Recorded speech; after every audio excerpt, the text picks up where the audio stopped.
And we're live and in living color on a Wednesday night, talking about Tuesday's night NXT in St. Louis. Man, it was a pretty good show.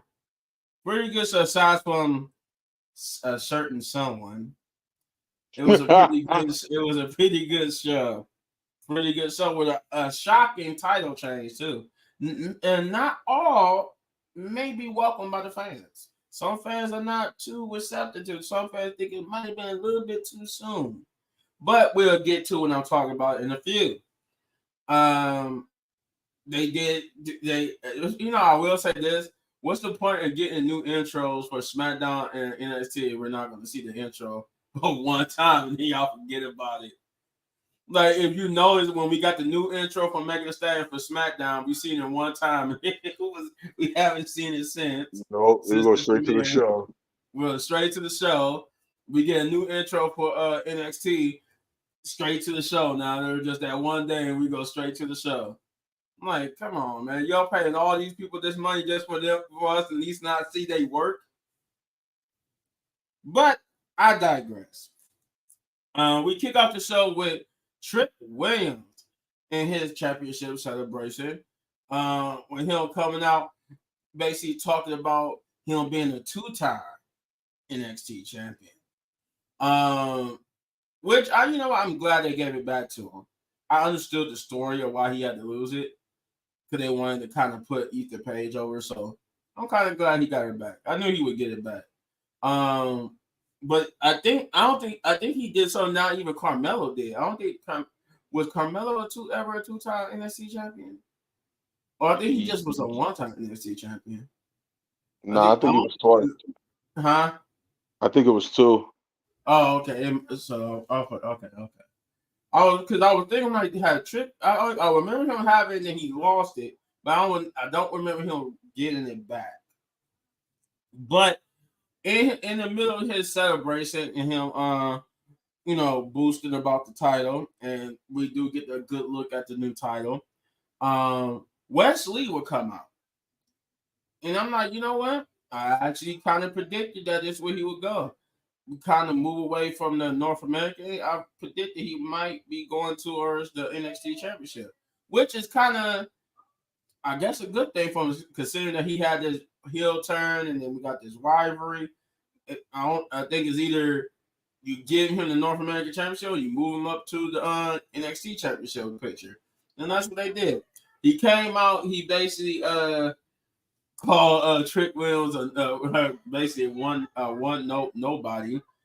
Said that he's gonna take the title from him before he could even get comfortable with it. And that he was basically going to challenge him for the title. Trick Williams said he could, but I like how he said, "Whoa, hold up, light skin." I'm like, he called, and you see Wes Lee even had to laugh at that. I'm like, he got you too, Wes. You supposed to be angry. You sat up there and laughed because he called you light skin. But in the middle of their banter, Jay Uso would come out. And he kind of almost messed himself up coming over the barricade. He dropped the title and everything. You could tell he got like kind of hung on the barricade, but he caught himself. And he called himself and like went with it. Like he was like, yeah, like part of his intro. So I'm like, that's cool. But yeah, Jay Uso just basically, you could tell he was there just for the packing on because of AEW Dynamite. He really, outside of just basically celebrating with Trick Williams, he really did have no, like, he wasn't teasing a possible match with somebody down there or anything like that. He just came out, party with Trick Williams, and we got some "Book That Trick Yeets" chants. So that was pretty much Jay Uso's part. And once Jay Uso came out, like, even though they sold him, Wes Lee kind of like faded to the back. Like it was like he didn't even have no more words, and they just pretty much celebrated. And then Trick Williams said, he said, "I'm a two-time." He talking about him being a champion, Jay being a champion. We're gonna book that Trick or anybody who try to come take it from us. And then they went back to celebrating and whatnot. And that was your opening promo. Pretty good. Like I said, I like that Jay was there, but it was you kind of made it obvious because you didn't have nothing else for him. That was the only place he was. He didn't show no more throughout the episode, so you kind of made it obvious that he was only there as a way of trying to stack the deck against AEW because y'all was going head to head. So, you could tell with Randy Orton, but at least he had a match. But is Stephanie? Well, I'll get to that later. Mm-hmm. But you could tell most of the people that was on the card were just there to stack the deck against AEW. Other than, well, Belair and them too, but at least they had a match. At least they had a match. That's the difference between them, Randy and Jay. With Bianca Belair, Jay and Randy, they had a match, but Jay was just there just to be there for ratings. Yeah, that was a little awkward. It was a little awkward because like he didn't cheat. Like I would have ready for him to go in the ring, but I know before Rush Lee gets his opportunity, I would have for him to say he want the opportunity to face Trick Williams. Something. Yeah, something. Like or anybody want to step up to the IC title. That would have been a good way to elevate the IC title. Like they would do with the women's tag team titles, which I will get to later as well. But at least do something like they did there with Jay, at least make it worthwhile. But yeah, that was. What did you think about that opening promo? I mean, Trick celebrating and West going for the NXT title. That was, I mean, duh. What else was you going to put him? Wasn't going to put him back in the North America Championship? Like, I hope they wasn't. Yeah, that was fine till the whole Jey Uso thing came out. I was like, wait, why? Like, I don't. I thought he was going to do. I thought he was going to do an open challenge for the IC championship. I thought he was like, going to have something significantly, and I thought they were going to have him do something. He just basically came out and celebrated with Trick Williams. That was it. Was He it? didn't challenge nobody. He didn't. Yeah, that was. I'm like, what? That was set nothing up for the future. Weird. It's just like, okay. Yeah, I kind of knew the show was going head to head with AEW, which I will be doing a review tomorrow. Which is that whole episode was weird, but I'll get to that tomorrow. But well, give us a preview in comparison. What show was better? A little preview. What, in your opinion, what show was better? If we talking the whole, NXT was better to me.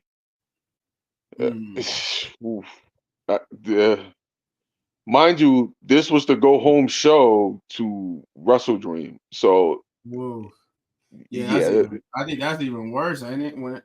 It's worse when it's a go home show and you're going up the head against your competition, but your go home show was not a really satisfying go home. I might do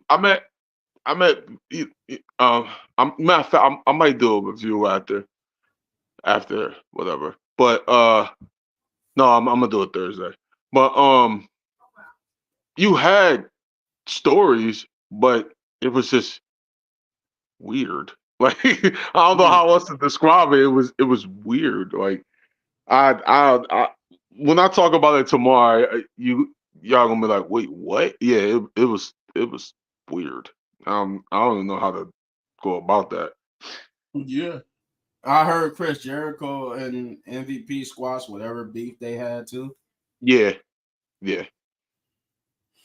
All right. Well, then we get to the first match on the night, which is Bianca Belair and Jade Cargill and Kalani Jordan versus Fatal Influence, and which was a 6-woman tag. It was a pretty good way a solid good way to open the show. It was a solid good way. Who is coming up with these names? I figured this was like I look at Fatal Influence as like a spinoff / whatever you want to call it. Yeah, knockoff of Team U Toxic Attraction. Yeah, Toxic Attraction. Oh, And considering that the fact it has a member of Toxic Attraction, and she's a yeah, leader, so I figured this was like you could say like a knockoff of that. yeah, But I don't think it's gonna last long because she's pretty much ready to be called up for real. And I think yeah, she's one.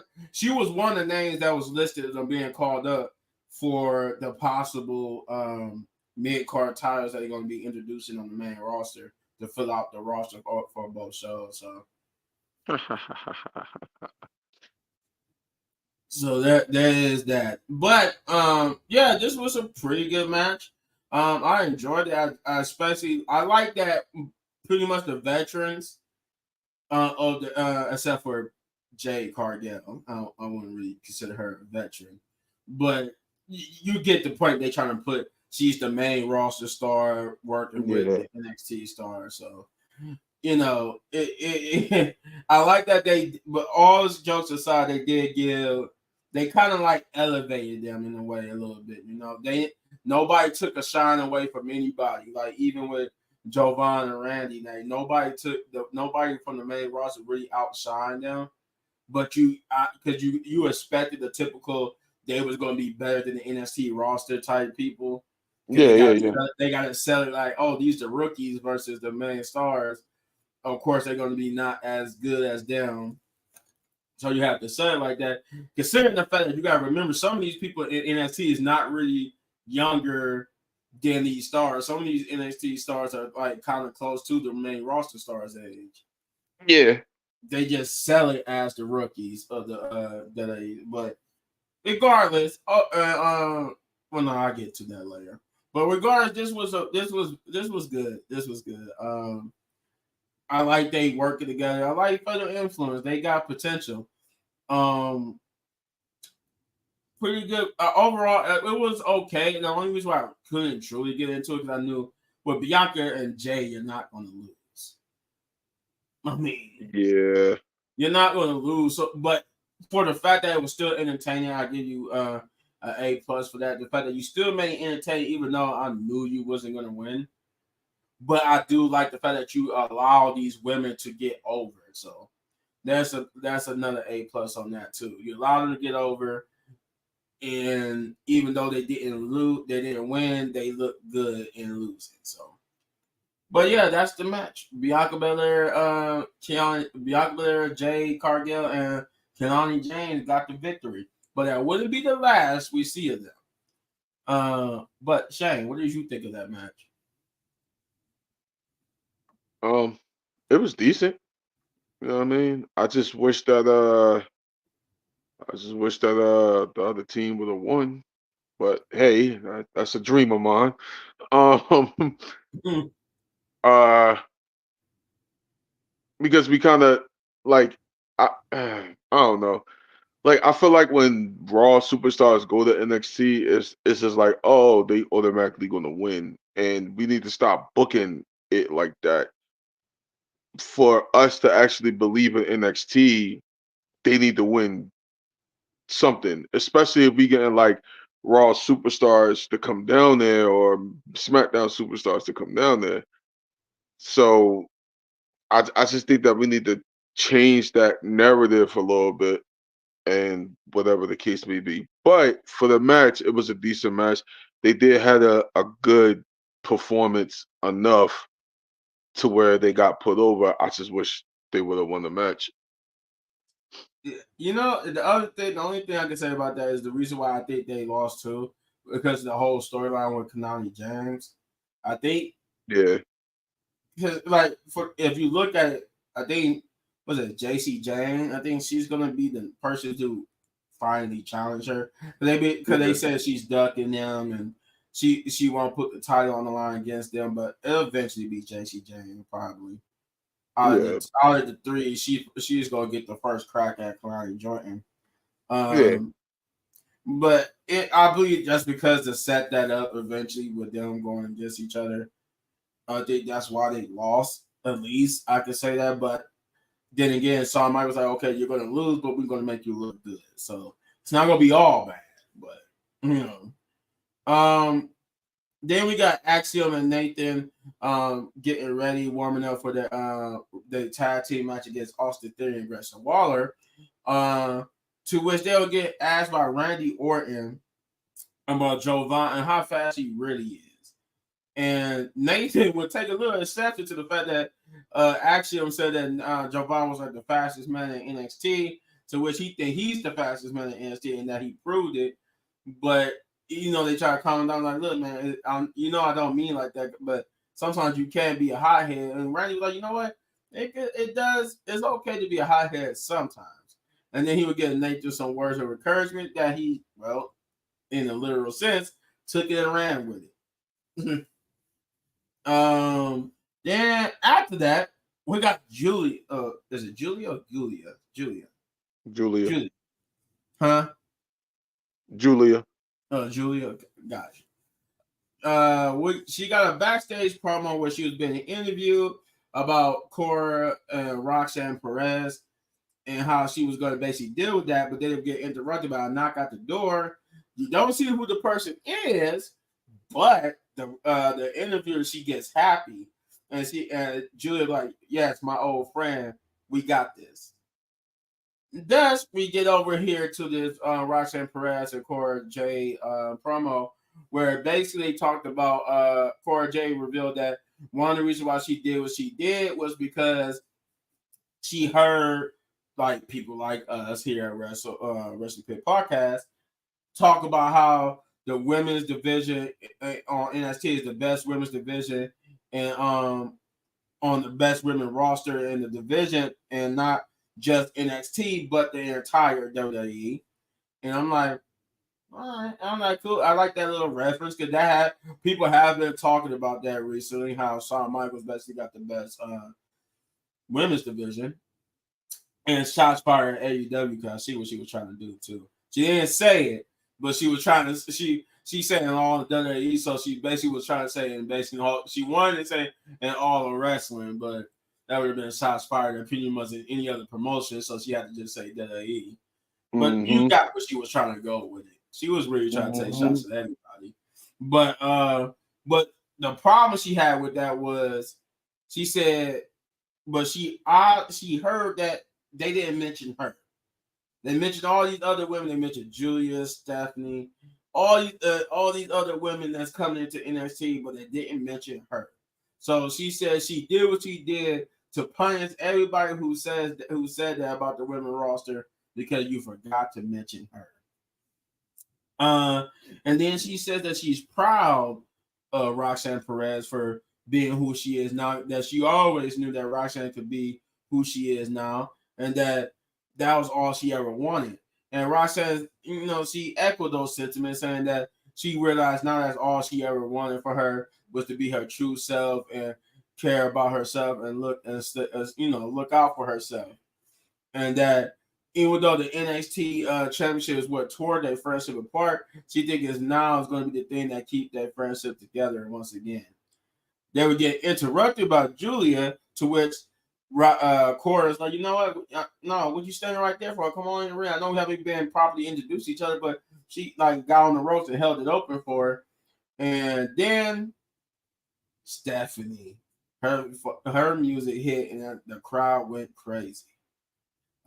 Stephanie came out, and she will be having a debut match next week, but it's not going to be against Cora or Roxanne. Well, obviously not Roxanne, but I would think it will be against Cora. But she's going to have it against, I can't remember who they said it was. But it was announced later on in the show that she will be having her debut match next week. But you got the feeling that Cora and Roxanne probably going to interfere after what I'm about to say happened next. Once she got out there and standing side by side with Julia, they rushed the ring, and a brawl ensues with Julia and Stephanie getting the upper hand over them instead of packing. And then, like I said later on, we will get that announcement that they will be she will be having her debut match next week. But pretty good, solid promo, pretty good way to introduce Steph. And I did like the fact that Roxanne dropped her belt in the ring, and they both just lifted it up and held it together and looked at Roxanne. I'm like, so triple threat? I guess somewhat down the line, I guess they're gonna be a triple threat for the title. Because Roxanne did mention that she said that she enjoyed drinking the tears of the fans who keep boosting up these women to take her title, but she keeps beating them. I'm like, you wouldn't have really beaten Julia if it wasn't for Cora. Julia had you, but Cora made sure that you would stay champion. But, you know, we're not going to talk about that, obviously, because you're a heel. So we're not going to talk about how the fact that you basically had help to keep that title. And you pretty much had help beating was it Jordan Grace too? Like Jordan Grace also had you Mhm. beat. But of course, Roxanne is a heel, so a heel's tactic is we're not going to talk about how I had help. We're just going to act like we did it all ourselves. But nonetheless, good promo, good way to introduce Steph. And I can't wait to next week to see her wrestle, see what she's all about. I heard good things. I also can't wait for Delta to get in there too. When I seen her, I'm like, oh, she's a powerhouse. Holy crap. She's going to destroy people when she gets there. I didn't think I like because that promo just sold her from the back, so I couldn't see like her body. But when I actually seen her body, I'm just like, she's going to destroy everybody. Ooh. She's not as diesel as Jordan Grace, but she's definitely not small either like Roxanne Perez. She's diesel. She's like in between. She's more diesel than I want to say Rhea Ripley and Raquel. Mm, yeah. Because Raquel and Rhea are diesel, but they're not defined diesel. Mm-hmm. At least um Rhea used to be like that, but then she kind of figured out a little bit Yeah. once she got to the main roster. Because if y'all remember, when she was in NXT, she was diesel, like she was defined diesel. But Yeah. Yeah. She was big it's as hell. I don't know why they do that, but when they get to the main roster, they make them lose their diesel like physique. That's how they did for Mandy Rose and Dana Brooke. Both Mandy Rose and Dana Brooke was diesel as hell in their early start of their career, and then once they got to the main roster, they just lost all their muscle. Kind of Yeah. and Natalia, she used to be diesel too. Yeah. Yeah. But Yeah. You're right. Shane, what did you think about Roxanne Perez and Cora Jade interacting with Julia and Stephanie? It was all great. It was all great. Listen, um, for people that don't watch outside of WWE or whatever the case may be,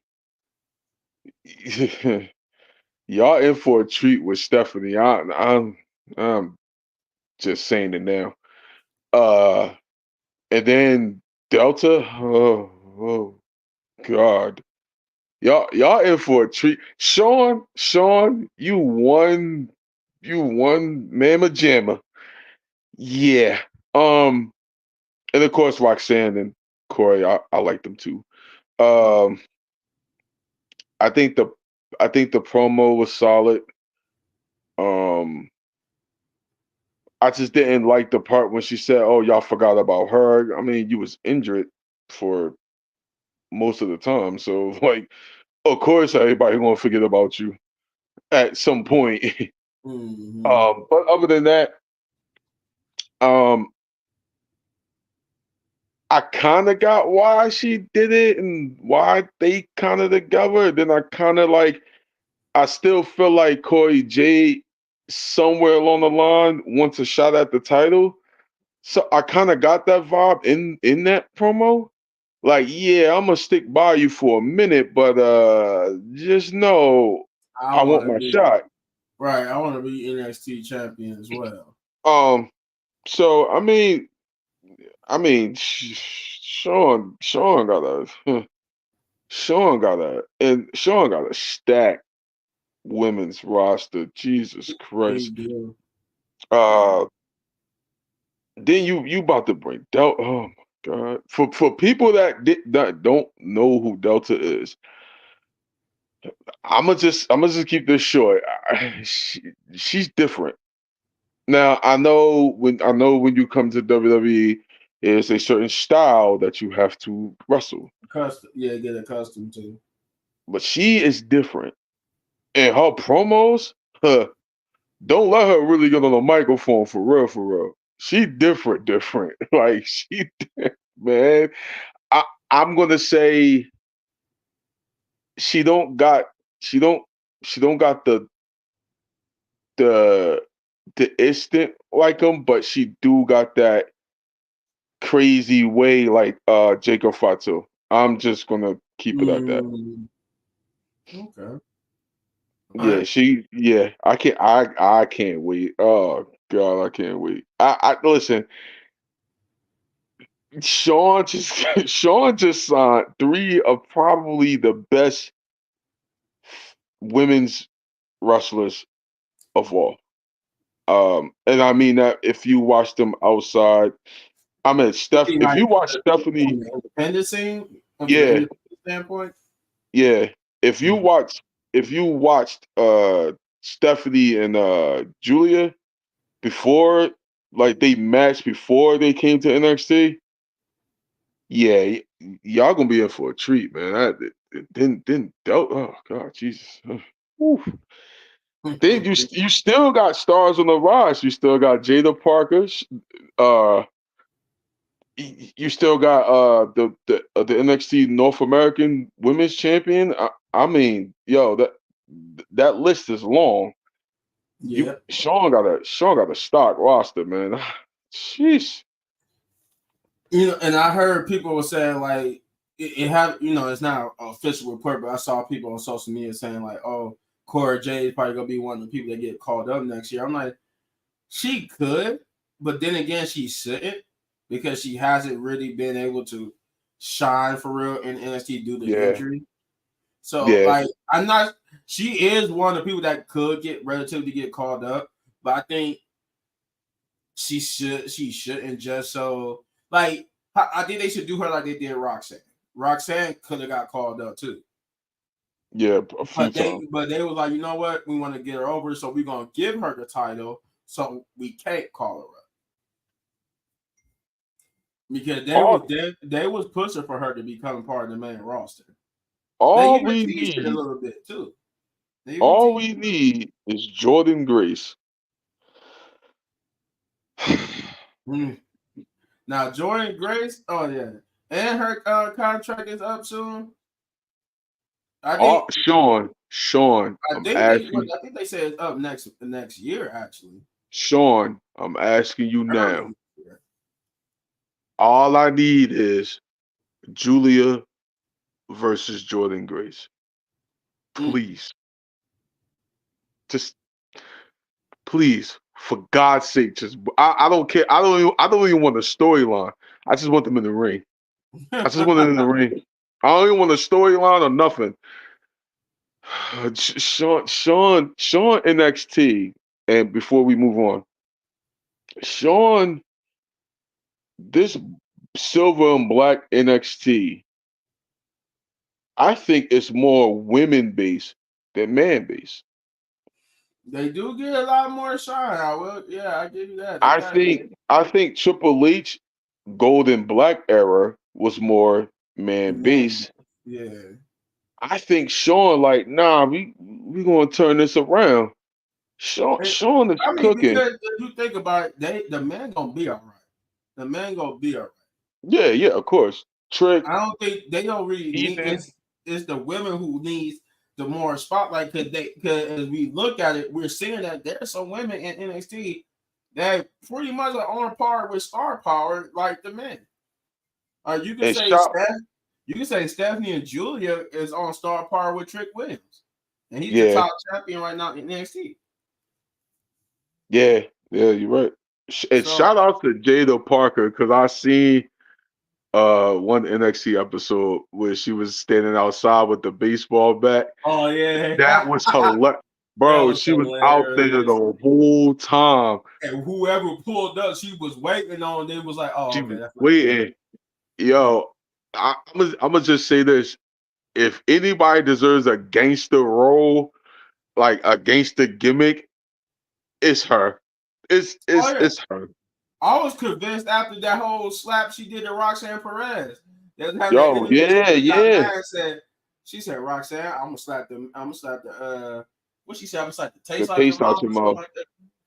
And she was like, oh, she gonna say, oh, I like to see you slap. I'm like, oh, Yeah, damn. I'm like, you didn't have yeah. to do it that fast. I think I think if anybody deserves a gangster role, It's her. it's her because she stands on business. But before we move on, I just want to say, Sean, keep doing your thing with these women because golly, you got a stacked roster down there, boy. Yes, he do. Yes, he do.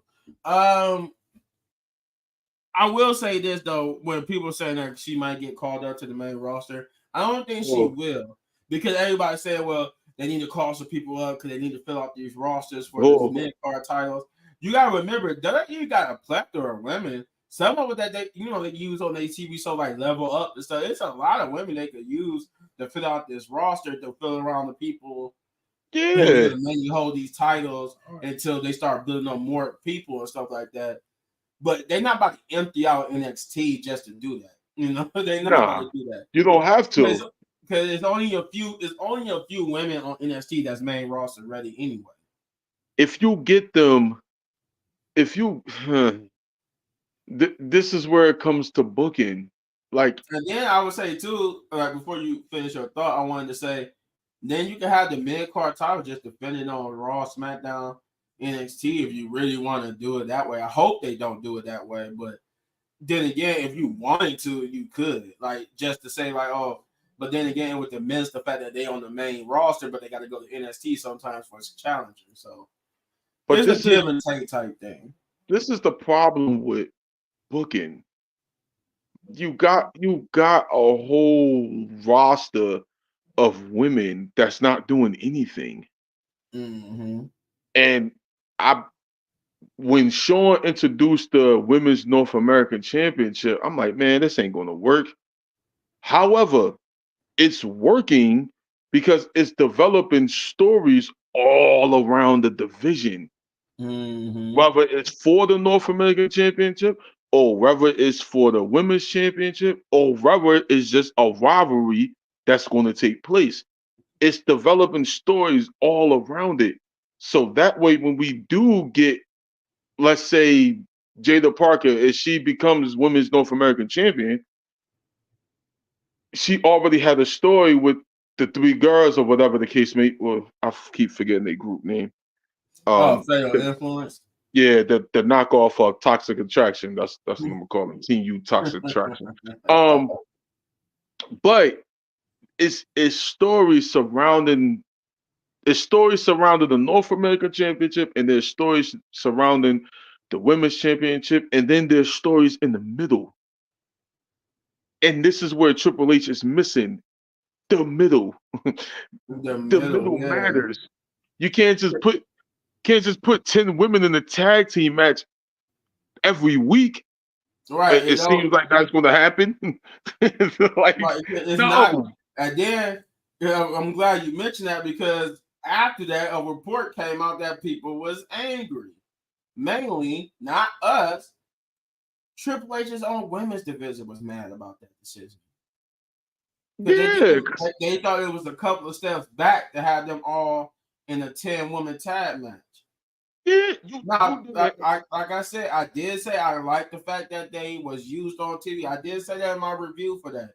But what I didn't say was it was also like pros and cons thing. Pros is yeah, you got used on TV. Cons though, you got used on TV in the 10-woman tag match. So it's like, which They one was better? did, and I'm gonna keep saying it. They did a Tony Khan booking at a pay-per-view when he's trying to fit everybody on the card. Mm-hmm. They did it because even with Russell Dream, I believe I heard for the pre-show it's a 10-man tag. Like you just did the same booking just to get everybody on the show. You don't need that, especially not with your loaded women's division. No, you need to start developing stories. You need to start building stars. So that way, when we do get to this IC or this US mid-card championship, people can get behind who they're going to get behind. Yeah, you know what? And I would take a page out of Sage, but he said if you really don't got nothing for them to do, just don't use them at all. Then. Yeah, just don't use them at all. Because I'm going to be real. Chelsea Green and Michi, whatever the name is, I'm sorry. Yeah, Michin. They got a better rivalry for the mid-card IC title or the mid-card US title. They got a better story compared to anybody on the Raw roster. Mm-hmm. They had a dumpster match for crying out loud. And it was good. And it was good. It was entertaining. It was good. It was funny. Shout out to Chelsea Green for playing her part. I love that girl. God damn it, I love her. I did too, because I was like, I didn't realize it till afterwards. I'm like, she went in and then she stayed in there like that. Did she really stay in there and cover herself in mustard and ketchup? Because I know they try to say, oh, when she got powerbomb in there, it just fell on her. But I'm like, she really stayed in there and covered herself. Yeah, she stayed in there. She really played that cell. And right. If anybody deserves a mid-card championship down the line, Chelsea Green is one of them. I'm just saying. Yes. All right, getting back on track here. So after that, we got a backstage promo with No Quarter Cash Crew and Alexis King, to where he was trying to figure out a way to have his match with forgot the guy's name. The guy he's having trouble with because he didn't want to cheat and stuff. And No Quarter Cash Crew basically introduced him to a gentleman's match. I was telling him how in the gentleman's match, it kind of basically prevent you or the other person from cheating. And that would be made official for next week. Next week. Yep. Then we get to the second match. Whew. You ready for this one? This is the one that kind of got people on the fence about. Second match of the night is Tony D'Angelo versus my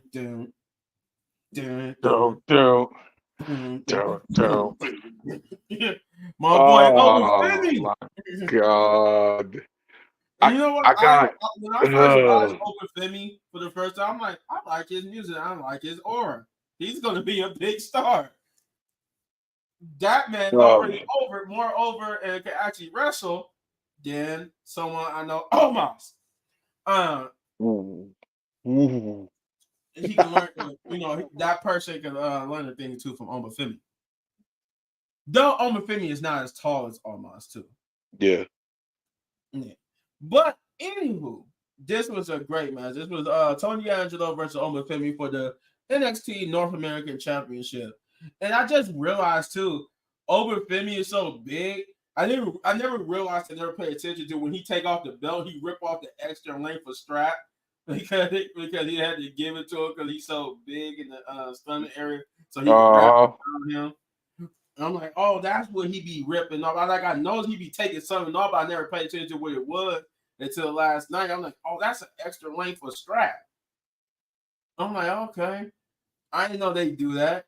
I'm like, they did that for like the Big Show and everybody then, and Mark Henry, but I guess they had the materials back then to do it. I don't know. It was weird that they do it for Omofemi, but you had these big wrestlers who was champion, and you never gave them an extra strap length to wrap around. I don't think they had the like at that time. I don't think they had like, I guess, the material to really do it. Oh, okay. But yeah, this was a good match too. This was very good. Very good. I mean, these guys this was pretty much, I will say, the match of the night. Almost Joe Von and Randy Orton's match was probably the second best match of the night. And yeah, I would say the two good matches of the night was Omofemi and the Randy Orton match. But Omofemi and Tony D'Angelo, they stole the show. Yeah. As they should have. Cause I did what? We had like, at least, if I counted right, we had like 5, maybe 6 kickouts of some good moves that could have ended the match. Yeah. And then I like the fact that just like with Gunther over Femi showed the fact that, oh my God, like, even though I talked all this trash about Tony D'Angelo, I can't put this dude down. I don't know what to do. And he showed that with his look on his face of disbelief that Tony D'Angelo just keep kicking out all these moves that he's putting in, that he normally put people down where he sold it. And that was just like Gunther. When Gunther had that match with Sammy, he sold, even though they knew Sammy was going to lose, he sold Sammy. He put Sammy over by just being showing that, oh my God, this dude really almost took it from me again. Yeah. So, and I like that type of selling because even when the person lose or wins, you kind of putting that person over just by selling their emotion of this is a tough battle. And this was they put each other. Tony D'Angelo put over Femi through the table, and I'm just like, holy crap. And that was such a small area. I thought he messed up his own knees and shins when the table collapsed. I'm like, holy crap, that was such a small area. But nonetheless, it was a good match. Like I said, went back and forth. Over Femi hit some move. They still sold him being like this big monster. Even when he jumped back up and looked like he was getting ready to go for like a power bomb or a choke slam, but it would get reversed by Tony D'Angelo into a roll up pin. And 1, 2, 3, Tony D'Angelo is your new NXT North American champion. Now, what I was getting at was that people online kind of thinking this was too soon to take it off of Obafemi. Some people think Obafemi could have went a little bit longer with it. But then again, you got to remember, Tony D'Angelo been there for a minute and kind of earned his due. So it's a give and take. Was it too early? Maybe. But I don't. It's not going to hurt Obafemi. Obafemi is one of those people that's not going to be at all hurt by him losing the NXT North American Championship. He got too much of an aura, and people like him too much. Do you hear when he comes out? He gets Trick Williams level, reactions. Yeah. I put it to you this way: you put Obafemi and Trick Williams in the Royal Rumble, they gonna get a reaction. Oh yeah. Yeah, no. They're going to get a reaction. Let Bronson Reed, Braun Strowman, and Brock Lesnar be in the ring with Obafemi in the ring. That's going to be one hell of a matchup. Oh yeah, that's going to be a pop off. Yeah. Even Gunther, that's going to be that's going to get some reaction. So that's how you know that Trick Williams and Obafemi are ready for the main roster. More so Trick Williams than Obafemi because we need more time with Obafemi in NXT. But if they were to call him up, he can't survive on the main roster. And if y'all don't know, he has matches on the main roster too. So if you look up recent behind the scenes photos from like when nobody's in the arena, Obafemi is in some of those shots. He be having dark matches on Monday Night Raw or SmackDown. I think the last picture I saw was either SmackDown or Raw. He was with the little reed they have around the ring. Yeah. And somebody said, yeah, he's about to have that's why he's in ring gear because he's about to have like a dark match on Raw or something like that. So they testing the waters with Obafemi. They are. So which if we go by the standards of WWE, that means he's main roster bound pretty soon. Because they did that with Bronson Reed, even though he did technically get let go, but they did eventually bring him to the main roster. Well, yeah. That's usually what that means when people have dark matches from NXT. They tested not to see how they would be on the main roster, and usually they pass and usually get ready to be on the main roster rather sooner than later. But hopefully not sooner for Obafemi because we don't want another repeat of Solo Sikoa, where he was on the rise, and then you bring him up to the main roster. Just because of the bloodline, everybody, you know what? And then you know why I know they did that? Because when Solo Sikoa was in NXT, all they could do was check like the bloodline stuff. They wanted to see him part of the bloodline, but what people just couldn't wait for him to get done with NXT first. And then they was like, he got all this reaction that's put him on the main roster, and then you kind of screwed him. Yep. But we're not about to get into that. Like I said, good match. Tony D'Angelo won. Shane take it over. What you think? Um, 'Cause I know you one of the people who had mixed feelings I about. did, I did, I didn't. God darn it, I didn't want Tony to win. I didn't, but I mean, no, congratulations on the win. It was a great storytelling match. Uh, uh, the match was really, can Tony D'Angelo become like beat his fears of actually beating him? Mm-hmm. So that was a good touch. They both selling, especially Femi. He was definitely selling. That was a good touch. Um, oh my God, I just didn't want Tony to win. Like I didn't want him to win like that. But however, a surprise roll up. That's how you do it, main roster. Just saying, a surprise roll up is supposed to be a surprise move to where, oh, we didn't see that one coming. And they used it very, very well here. Mm-hmm. And So I will give them, you didn't think he was actually about to get the 3 count off of that. yeah. So I will give them, I will give the match of the night.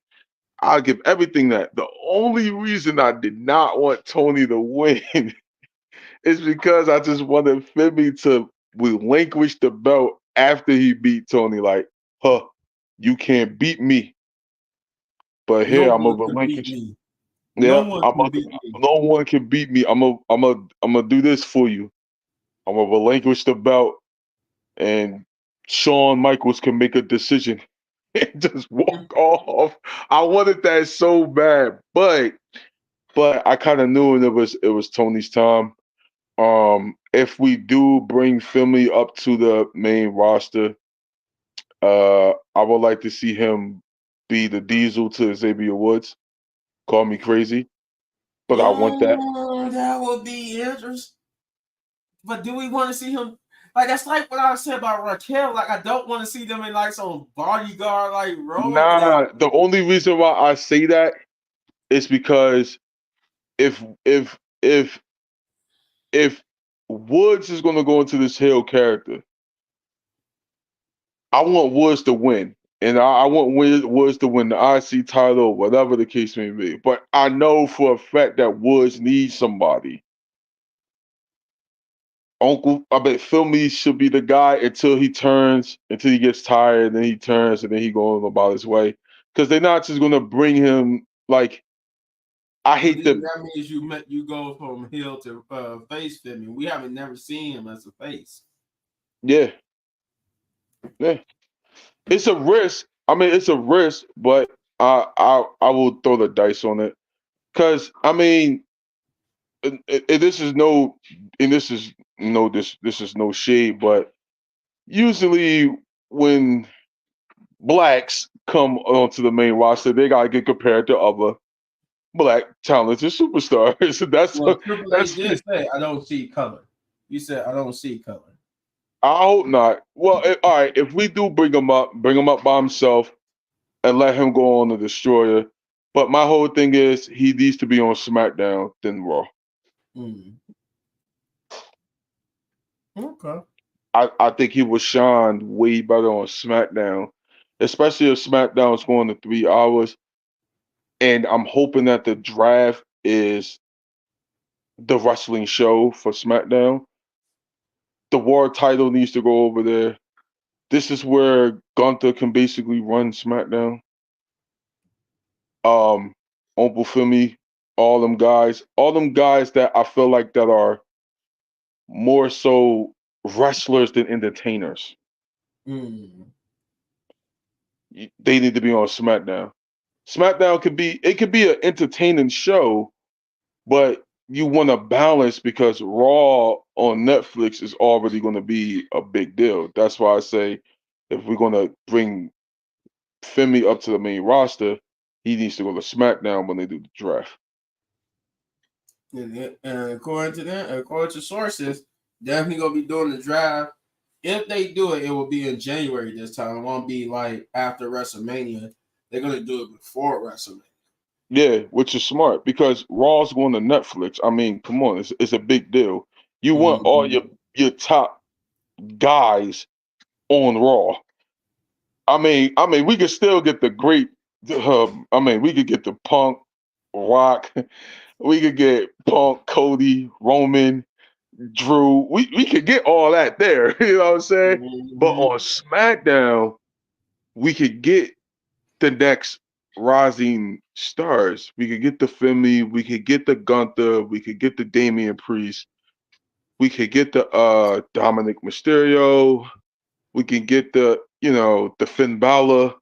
Just saying. The AJ Styles, which which AJ Styles should lead the ship over there. Mm-hmm. Um, we can get that. You know what I mean? We could get that wrestling base show. But that's just an idea. Yeah. Um, I was thinking about CM Punk taking his little hiatus and stuff. I'm like, oddly, you took a hiatus right when they get ready to do Crown Jewel, and because you knew the people over there in Saudi was gonna pay big money to have you come over there, and you probably one of the people that like I don't want to perform for them because No, I don't I I don't I don't don't blame want him. to. I don't because you know how certain superstars don't like doing that because they know how the That pay blood per money, view the culture, suck. and stuff. Yeah. Like That pay per view, that PLE is trash. I was more so getting towards like the political part about it, like how or the ethical, how then people say it's really not ethical to really be putting shows over there, but Vince McMahon and money, it's Yeah, it's a money thing. Yeah, a money thing. So, but I think CM Punk is one of the people that said no, just write me out as a story so I don't have to perform, so they can't yeah. for me to perform. That He was don't smart. want to do. That was That's smart. what I I think don't he blame him. did. So then we got Lola backstage, and she's fuming because they just did a video package showing her and her little interaction with Jada Parker and how and what happened to her. So it goes into her being mad and angry, and she wants Jada Parker in the match. Ava's like, "Look, you're gonna get." She wants you to. We're gonna get you in the match, but then they get interrupted by returning and a person we were just talking about, Nikita Lyons. We were Whoa, just saying, man, she did not look injured on that video she was in, and sure enough, whoa, she's back. And whoa. she was trying to have a conversation with Ava, but Lola took exception to her interrupting her uh, conversation and her meeting, and they end up getting into it until they could bring it. I'm like, dang, my girl Nikita got a little hood in her. She was talking straight like a hood girl. She was like, you know what? Run it. I'm like, run it? What you doing using these type of slang words? Okay. I never really heard her talk before. Whoa. I never really heard her talk before, so I was like, okay. But yeah, they basically got into it and a match would be set up for them too next week. I hope Um Lola smacks the she dog claimed that out of her. I guess Lola was the one who got her injured the last time. I Yeah, guess she had a match with her and she injured her. Because she said, but she said you might not want to do this or something to that effect, or I'll put you back on the shelf again. I And hope so. I was like, oh, so she got injured fighting you. Okay. Mhm. Then we go backstage to what I was alluding to earlier, that what they could do. And what I meant by that was we got Bianca Belair and Jade Cargill along with Kalani Jordan backstage, and they were talking, celebrating their victory, and Kalani Jordan basically thanked them for having her back, but that she got it from here, and then she's gonna take care of what that called now? Fatal influence. That's their name, Fatal Influence. Fatal But influence. Bianca Belair and Jay Cargill will get interrupted by none other than Last Legend and Chuck. Is it Jakara? Jakara? Who is the girl that be with Last Legend? Something like that. Yeah. Basically, I've been hearing about this, but I never really like went on Twitter to see it or X. But apparently on X and stuff, Last Legend was running a mouse about getting into a match with Bianca Belair and them for the women's tag team championships, and they basically up front challenged them to a match, and they said they never the ones to duck from a challenge, and they said, you know what? Why don't you? Well, we're not going to come to you for the challenge. You need to come to us. So how about you meet us on SmackDown this Friday?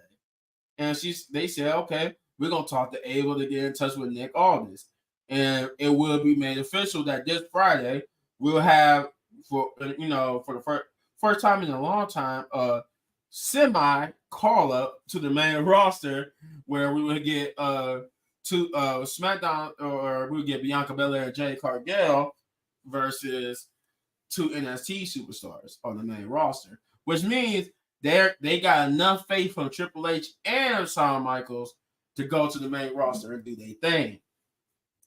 And this is what I was alluding to with Jey Uso, where they could have did something like this with Jey Uso, where he could have set up a match for next week on Raw or something, or the next NXT to have a match for the Intercontinental Championship instead of just having him there just to celebrate. That you could have pretty much did this with Jey Uso. But anyway, then we get to the third match of the night, which is the second title match of the night. Austin Theory, Grayson Waller, aka A-Town Down Under, versus Axiom and Nathan Frazier. Never slow down. I do like Nathan Frazier's outfit. It looked like it was the Flash outfit, but as you really look at the Flash outfit, it wasn't the Flash from the comics. It was the CW Flash outfit. So I like that. I'm like, okay, the CW Flash. So he took that. So I'm like, okay, I like that. I like that they made his costume look like the CW Flash. But this was an okay match. Despite that, I don't really care for Austin Theory and Grayson Waller like that. I actually like Grayson Waller over Austin Theory. But this was like, to me, this was like out of nowhere, because I don't really, outside of SmackDown, didn't know they was like doing something on NXT. I mean, I knew now, obviously, but I knew before coming into this week. But before last week's NXT, I didn't know they was even having a beef with them. Letting on getting ready to get set up for a tag team match. Mm-hmm. So this was like, to me, this was left field, but I was like, okay. But the tag team match was good nonetheless. Nathan Frazier and Axiom did their thing. Grayson Waller and them looked good here too. They pretty much put over. I like they put over Axiom and Nathan Frazier. Axiom was another person who could actually be called up to the main roster. Like I want to not necessarily Nathan Frazier, but I know Axiom been there for a minute, and he actually could get called up to the main roster. Though he could need some more seasoning in NXT. Yeah, so I don't know. I may need to see more Axiom. I do need to see more action. I'll put it that way. I do need to see more of him before he goes. He need to stay in the tag team. Yeah. But because the reason why I say that, guys, is because I don't want him to come to the main roster and get put right with the LWO. Oh my! I would have to fly. I would buy me a plane ticket, fly to Triple H right when they do a show. I'll be one of those crazy fans that break into the arena and try to attack Triple H. Like, what are you doing? Stop it! Stop putting everybody with the NWO. Yo, for real. Before I eventually get my butt whooped by Seth Rollins and them in the back. But no, yeah, I would have Triple H. Me and you would have to have a match, man. I ain't gonna really try to have a match with you. I know you got a pacemaker, but but we're gonna have to have some strong, heated words, because you need to stop this. Stop it, and stop. The LWO. The LWO was great in WCW. The WWE's LWO sucks. They don't do anything but lose. Finally, it do. It's terrible. I'm trying to tell you, they need to trade on Rey Mysterio. What? At least don't Everybody betray just Rey trade on Mysterio. Ray. You never Word had up. enough betrayal. Everybody trade on Rey Mysterio. Where's born? I just need to trade on Ray. That's it. But yeah, so pretty much like I said, it was a good match. Axel and Nathan Frazier did pull out the victory over a game, A-Town Down Under. What did you think though about the tag team match? No, the tag team match was decent. I mean, NXT, shows that they have a tag team division. Like the main roster. You know, Sure. just holding belts, just to be holding belts. But okay. And the excuse is, oh, it's because they're part of a faction. That's no excuse. I mean, It's an excuse, but it's no excuse because, like, even when you're part of a faction, you mean to tell me you're gonna wrap them up so much into the main story that they can't be tag teams? No.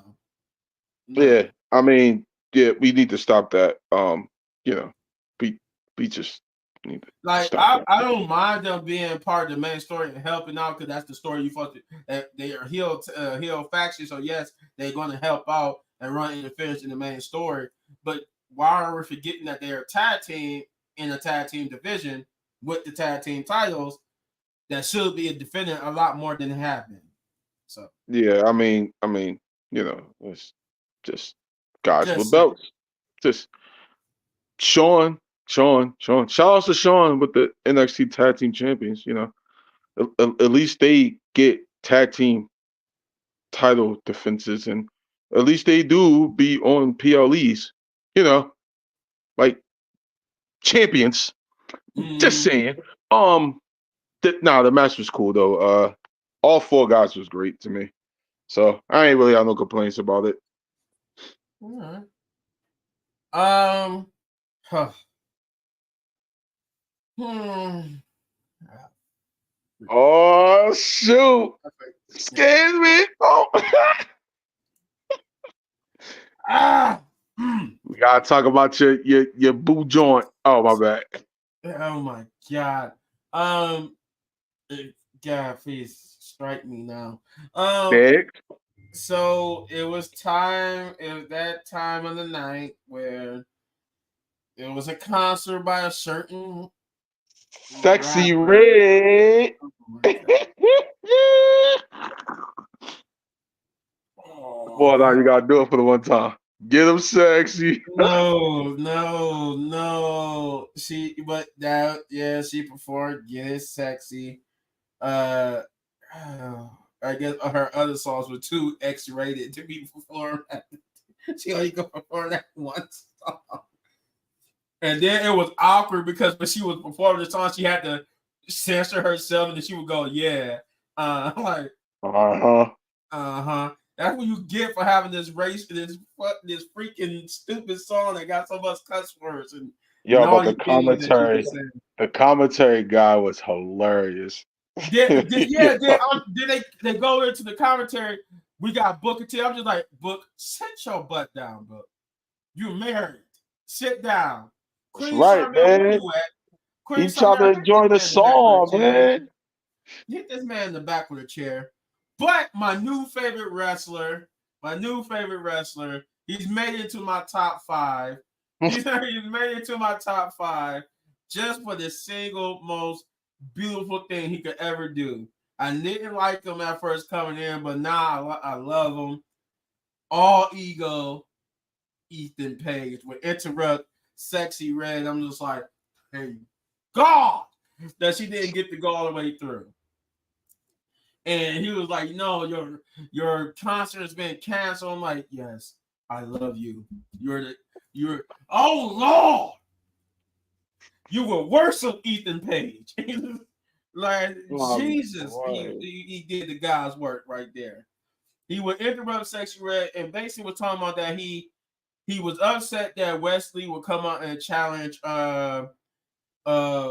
Trick Will for the title, and that he wants his shot and rematch at the NXT Championship, and he's not leaving the stage until he gets it. Sexy Red would just, I would give her that. She did have some good clapbacks at Ethan Page. I'd give her that much. She did have some good clapbacks at him. But Jovan would come out and basically brawl with him and basically knock him out of the ring, and he would start dancing with Sexy Red almost to the point where she was actually able to go without twerking, and then she was about to twerk, but the camera went to commercial, and I'm like, oh my god, oh my god. But yeah, and I was almost about to say, Jovan, you about to become one of my most hated people because you about to get if you get her to twerk, I'm gonna hate you for the rest of your career. Your There you career, go. I'll go to every even when you get to the main roster, you suck. You can win the There you championship. go. You suck. Like, I would torment you for the rest of your career. They would have to give me and you a match of the much hate I would have for you. I'm dying. I'm crying. But no, what did you think of that whole little segment with Sexy Red? I ain't gonna lie. I seen the clips because I was watching AEW at that time. I ain't gonna lie to you. I see when Ethan Page came out in the weather. I was like, oh, thank God. Thank Trust the me, Lord. I mean, just Jesus Christ. I'm But just like, oh. yeah, I was watching Dynamite at that time. I think Okay. I flipped over. I was like, oh no, I don't want to see I don't want to see this performance now. You gotta go.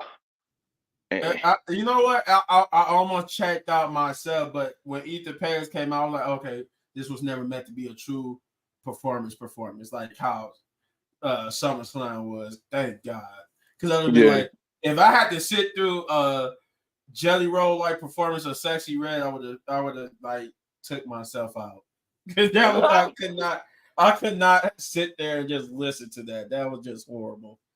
All right, but then from there we jump into the main event, which is Jovan versus one Keith Randall Orton.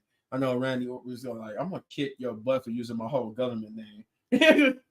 But Randy Orton. hey Randy, he said it, not me. He said it. That's how big of a fan I am of wrestling. I know Randy Orton's whole government Yeah, you name. getting RKO. I ain't Yeah. gonna do it. I'm gonna try to uh, stop it, but Randy too big. hey, and it was just so crazy. Did you see the massive like Randy Orton was always not he wasn't never like a small person, but now that he got bigger compared to Joe Vaughn, I'm like, my God, he looked like a super heavyweight compared to Joe Vaughn. Yeah, he He's did. so much bigger. I'm like, Jesus Christ, man. And he was just, and I do like how he played the mentor, almost veteran to the rookie to Jovan, because Jovan is pretty much wrestling the person that got him into wrestling. So that had to be that got to be even. I don't care if fake or not. That's got to be nerve record to be across the ring from the person who got you into it. They even Yeah, said it that the first match that him and his grandmother ever watched was a pay-per-view match of Randy Orton versus I can't remember what they said what pay-per-view they said it was, but I think it was him versus Kane. yeah. Oh yeah, they And wilding. yeah, and he got to go against that same person that got him into wrestling, so that's got to be nerve-wracking. Like that, I can just imagine like me going up against John Cena or me going up against The Rock or Stone Cold. I'll be nervous as heck because like these the dudes I looked up to. Now I get Yeah, to tangle up. I get to tangle nah, ride with them. Like that'd be nervous, man. I don't want to mess up. I don't want them to hate me. uh, but the match was pretty good. It was a botch. But you know, it was kind of a unique situation where they tried to do a RKO out of nowhere, so there was a botch. But other than that, the match was good. The match was good. I liked it. They put Randy Orton put over Jovan pretty good. He had a pretty good performance. He had a moment where he almost beat Randy Orton, and that was where he put him over because Randy Orton could have kicked out like at an early 2 count, but they gave it a nearly 3 count kick out where it was almost this close to being a 3 count, and he just kicked out. And I'm just like, that was a good way to put this young man over. That was pretty good. But Randy Orton, like I said, there was a botch on the RKO because he was supposed to. I think he was going for a move and it was supposed to be like an RKO out of nowhere. But Randy Orton kind of like missed his head, so he couldn't really grab him, Yeah, and he kind of just smacked the ground. And then he picked him up and RKO'd him anyway and pinned him. And I think Randy Orton just having so much fun in his career now. You saw him visually just laughing in the ring. He like, damn, we messed that spot up big time. But that's not all. Before the show ends, we would get Ethan Page and Wesley backstage complaining about who would get the opportunity to face Trick Williams. And Ava would tell them that they would have a no one contenders match between the two because they would have to earn. No one would be given a shot at the NXT championship. They would have to earn it.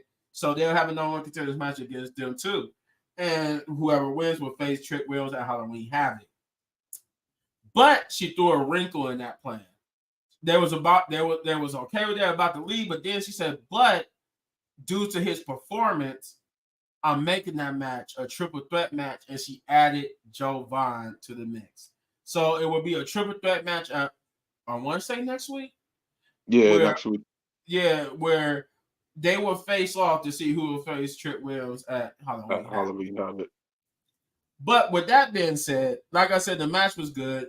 I enjoyed it. I like that Randy Orton put him. I like to respect that Randy Orton show because Randy Orton knows what it's like to be a young guy like him. Because he was also at one time one of the youngest competitors in WWE and became one of the youngest champions in WWE. I think he even beat Brock. Yeah, it was Brock Lesnar at first as one of the youngest champions. Then Randy Orton beat that by being a couple of years younger. So he definitely knows what it's like. So, with that, Shane, what did you think of this main event? No, I thought it was cool. Besides the botch, and you could tell Randy Orton's a veteran because he just lift him up like, all right, we just gonna go with Plan B, and that was the RKO. Yeah, I think Randy Orton was just having a good time, a good time. The young OG definitely performed. Uh, he performed very well. Um, I need to see more groundwork from him. Yeah.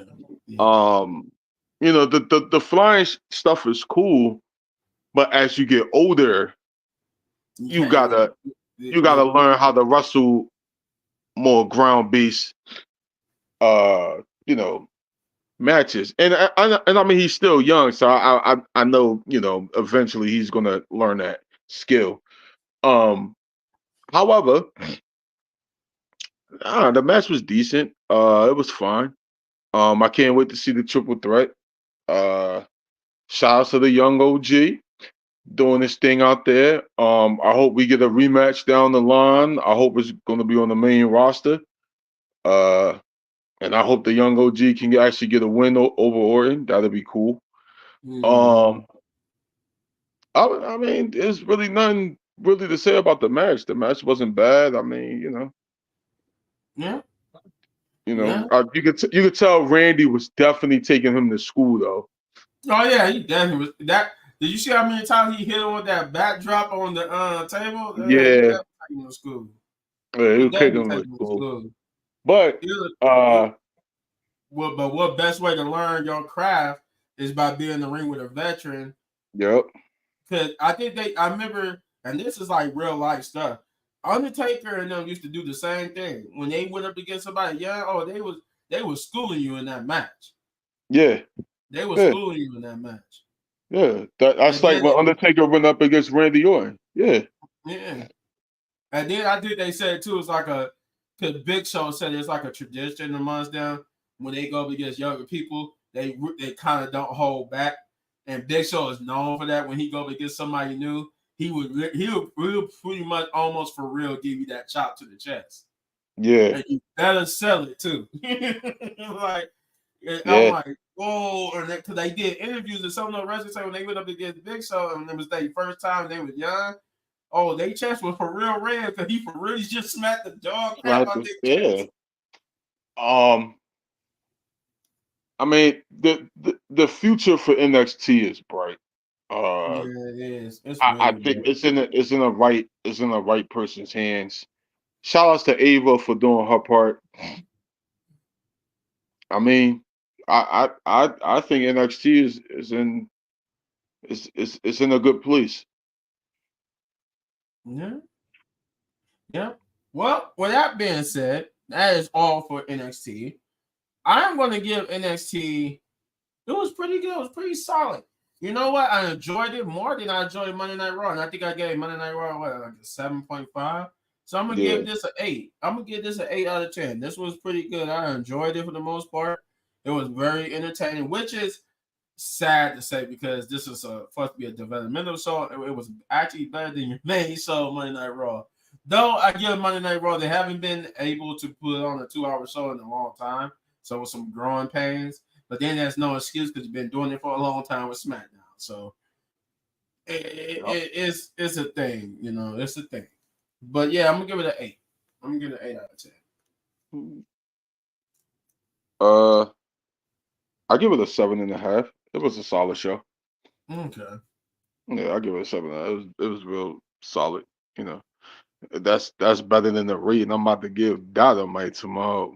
Oh my God. um yeah, well, shouts out to the crew who was it here. Shouts out to Shay, Chris, Jeff, Shout Hector. out Storm.